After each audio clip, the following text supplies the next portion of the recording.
Nintendo feels like it has finally found a balance between the two eras of Zelda, the wild era introduced by Breath of the Wild, and the more classic structured experiences of games like Ocarina of Time and A Link to the Past. But to truly understand why Echoes of Wisdom is such a brilliant evolution of the series, we need to look back at where it all began. At the very heart, what makes Zelda so special. Hello there, my friend. Welcome back. Thinker's Arcade here. Get comfy, grab whatever helps you to relax, and let's just vibe and hang out together through this video.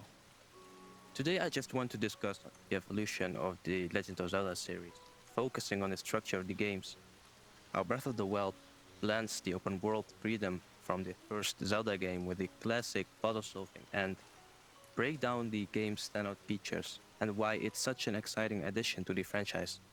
Feel free to like and subscribe. It will help me make content like this. That aside, enjoy the video.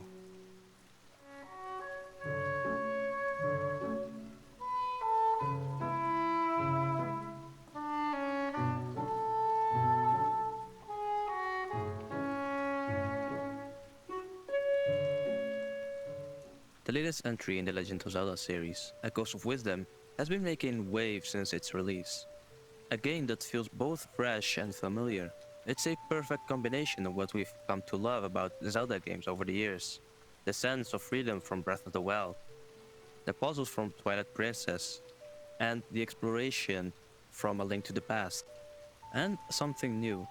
Nintendo fused them perfectly together, and what eventually made Echoes of Wisdom shine is how it captures that same sense of discovery that Shigeru Miyamoto and his team introduced in 1986. When Shigeru Miyamoto and his team released The Legend of Zelda in 1986, they revolutionized gaming by giving players something unheard of at the time: freedom to do whatever the fuck you want. Like, you start the game up, and it dropped you into a vast world without any guidance, without any handholding, and told you to basically figure it out on your own. And this fundamental idea of exploration is the element that sets Zelda apart. In Echoes of Wisdom, this concept still holds strong in my opinion. Like, players can explore a world at their own pace, discover secrets, and use a trirod to create echoes that solve puzzles in ways that feel organic and unforced. Also, you can figure out your own ways and like think of strategies to solve puzzles and beat enemies. Just like how the original game encouraged discovery and experimentation. Now, I'm not gonna dive too much into the new games since I've shared my thoughts on it in another video with my boy Matt. Big shout out to him though. And honestly, I wasn't sure how to start this video off, so I decided to start with Echoes of Wisdom. I'll leave a link to that video in the description if you want to check out. I deeply appreciate it though, my friend. But for now, let's move on. Miyamoto has often said that the first Zelda was meant to capture the feeling of being a child exploring the unknown. A sense of discovery that resonates even today in games like Echoes of Wisdom, Breath of the Wild, and Tears of the Kingdom. While the tools and mechanics have evolved, the essence of that adventurous spirit remains the same. But that wasn't always the case. Let me explain. When A Link to the Past released in 1991, things felt different. Not for the worse, also not for the better. But it just felt different. I played the game on the Nintendo Switch Online service as I didn't have a GBA, and damn, that service sucks. But that's a discussion for another time. But sure, you could still wander around Hyrule, bomb random walls, and discover secret caves.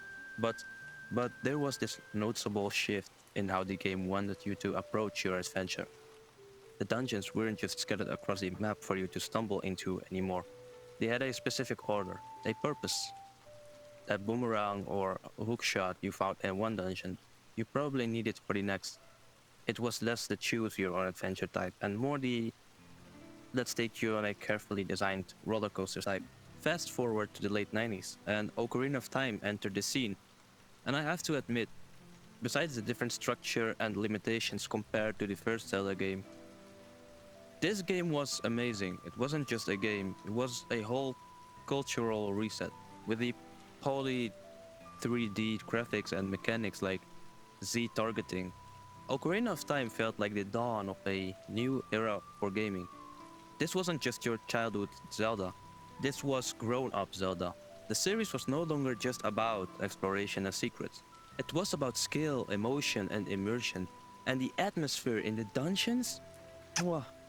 For the first time, Link didn't just traverse a world, he lived in one. And Ocarina of Time absolutely nailed it. The pacing, impeccable. The story, classic hero's journey, but with enough twist to keep you hooked. The gameplay, the gameplay, revolutionary. Even today, when fans debate the greatest Zelda game of all time, Ocarina of Time stands tall as a titan, both innovation and nostalgia. And I can agree. With Ocarina of Time, Nintendo hit a peak so high it became a benchmark. Every subsequent game wasn't just trying to be good, it was trying to live up to Ocarina of Time. And that's where slowly the cracks started to show. Let's talk about the 2000s, a time when Zelda became obsessed with being epic. Take Twilight Princess for example. It's like Nintendo looked at the grimdark trends of the early 2000s and said, if you want edgy, we'll give you edgy. And to be fair, Twilight Princess delivered it. It had moody visuals, a darker tone, and a story that leaned heavily on drama. But it also doubled down on linearity. Dungeons were tackled in strict order, puzzles required specific tools, and the game never really let you stray from the beaten path. There is basically no room for creativity and freedom in contrast to the first Zelda game and Breath of the Wild. Sure, it was really a great game, but it also felt constrained. And after Twilight Princess, Skyward Sword released in 2011, which pushed linearity to its absolute limit. The game was essentially Zelda on rails. You couldn't walk 5 minutes without Fi popping up like, hey master, did you know you need to go there? Exploration? Limited. Freedom? Almost non-existent. Skyward Sword took the series' emphasis on structure and ran with it, straight off a cliff, if you ask me. And the fans were not really happy with it, and some producers weren't either. In interviews, Zelda's producer, Eiji Aonuma, admitted that Skyward Sword felt too restrictive. Players didn't want to be babysit. They wanted to play. Even Shigeru Miyamoto, the creator of Zelda, chimed in. He reminded everyone that the essence of Zelda wasn't about following a checklist. It was about wandering, discovering, and feeling like you were on an adventure. Somewhere along the way, that spirit had gotten lost.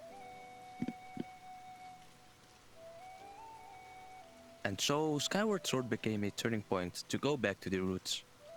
It wasn't a failure. It sold well and had its fans, but it felt like the end of an era. The classic Zelda formula of linear dungeons, structured progression, and guided storytelling had reached its and guided storytelling had reached its limit. It was polished, sure, but it was also pretty predictable. Something had to change. And let's do a quick pause right here.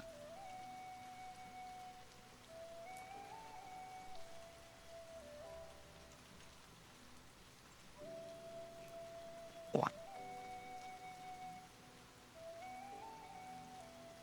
Enter Breath of the Wild, the phoenix rising from the ashes of Skyward Sword.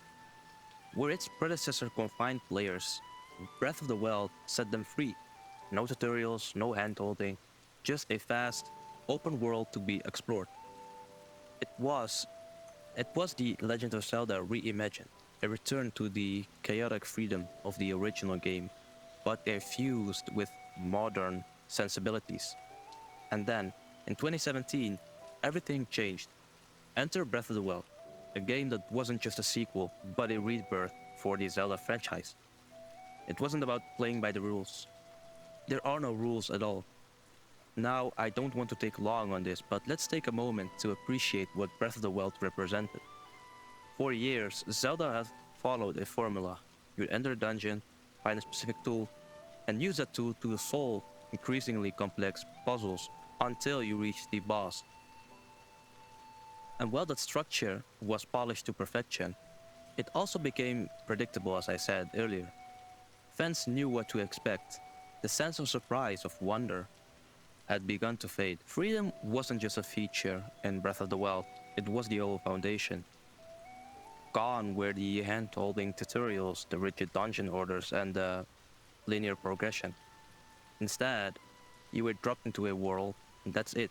You can pretty much go everywhere and anywhere. You can go pretty much. You go. You can go. You can pretty much go everywhere and anywhere. And the fact that you can try anything and let your fantasy go wild was also a huge upgrade compared to the previous Zelda titles. For example, you could stack metal boxes to create makeshift bridges, launch yourself across gaps with exploding barrels, or even redirect lighting, or even redirect lightning to electrocute, or even redirect lightning to electrocute enemies.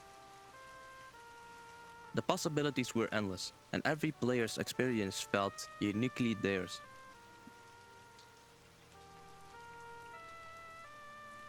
What really set Breath of the Wild apart for me was how it handled puzzles. Because of the tools you could use as you wish, because of the tools you could use as because of the tools you could use as you wish, the game didn't just give you one solution. No, it gave you the tools to find your own solution. It gave you the tools to find your own solution. Sure, there were shrines with specific challenges, but even within those, you could often solve puzzles in ways the developer might not have thought about. And outside of these shrines, anything was fair game. Think about the climbing mechanic. It seems so simple. Link can climb nearly any surface, but it completely changes how you approach exploration. A mountain isn't just a barrier, it's an opportunity, challenge. You might not have enough stamina to reach the top yet, but there's always a way to make it work. Maybe you find a rest point halfway up, or maybe you cook some stamina boosting food, or maybe you just say screw it and paraglide from another peak.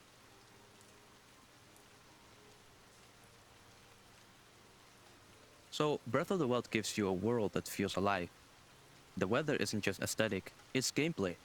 Rain makes climbing harder, but lightning is a double-edged sword. Sure, it can fry you if you're carrying a metal weapon, but it can also become a weapon in its own right if you're clever enough.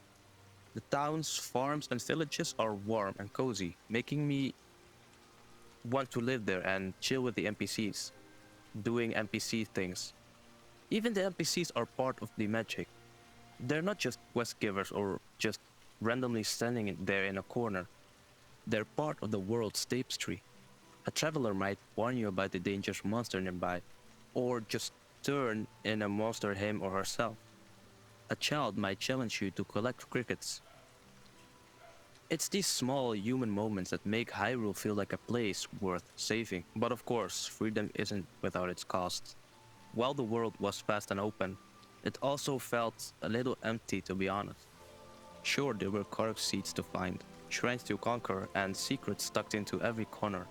But after a while, it became clear to me that a lot of the game's charm relied on you finding the fun. There were stretches of Hyrule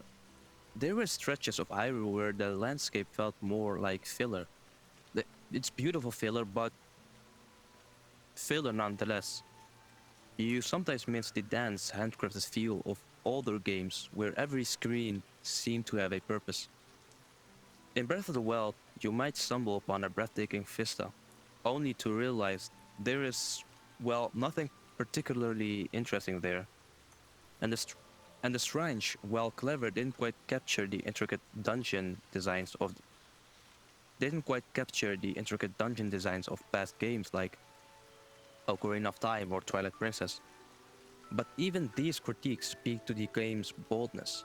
Breath of the Wild wasn't trying to replicate the past, it was forging a new path.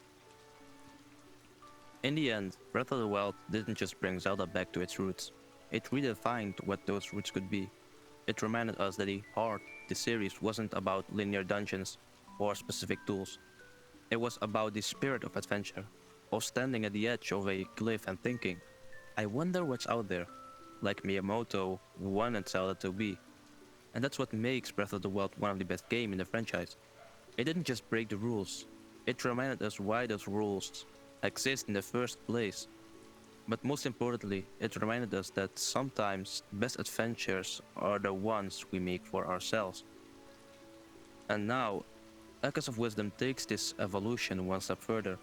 It's like Nintendo looked at A Link to the Past and Breath of the Wild and fused them together.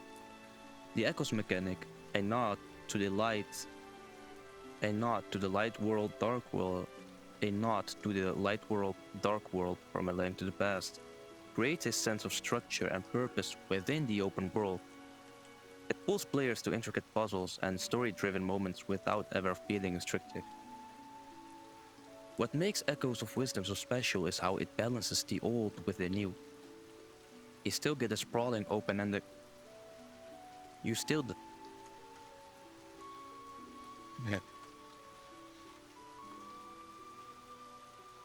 You still get a sprawling open-ended exploration of Breath of the Wild, but at key moments, the game nudges you into more focused, puzzle-heavy sections. It's a masterclass in blending freedom with structure. It's a masterclass in blending freedom with structure, proving that Zelda hasn't just learned from its past, it has perfected it. It has perfected it. From the chaos of the original Zelda to the structured brilliance of A Link to the Past, from the groundbreaking innovations of Ocarina of Time to the linear crescendo of Skyward Sword.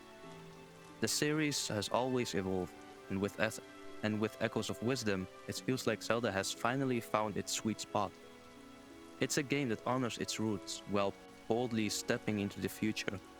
A perfect blend of nostalgia and innovation. Because at the end of the day, Zelda isn't just about saving the princess or defeating Ganon. It's about the journey, your journey. And as long as that spirit lives on, Zelda will remain legendary. So what's next for the Legend of Zelda? With Echoes of Wisdom, Nintendo has shown us that they can through all the changes, one thing remains constant, the sense of wonder. From the original Legend of Zelda to Echoes of Wisdom, this series has always been about embarking on a grand adventure, and with every new game, that sense of adventure grows stronger. Don't forget to smash that like button and subscribe for more laid-back deep dives into your favorite topics. This was the Thinker's Arcade. Thank you so much for hanging out. Catch you next time, somewhere in the depths of YouTube.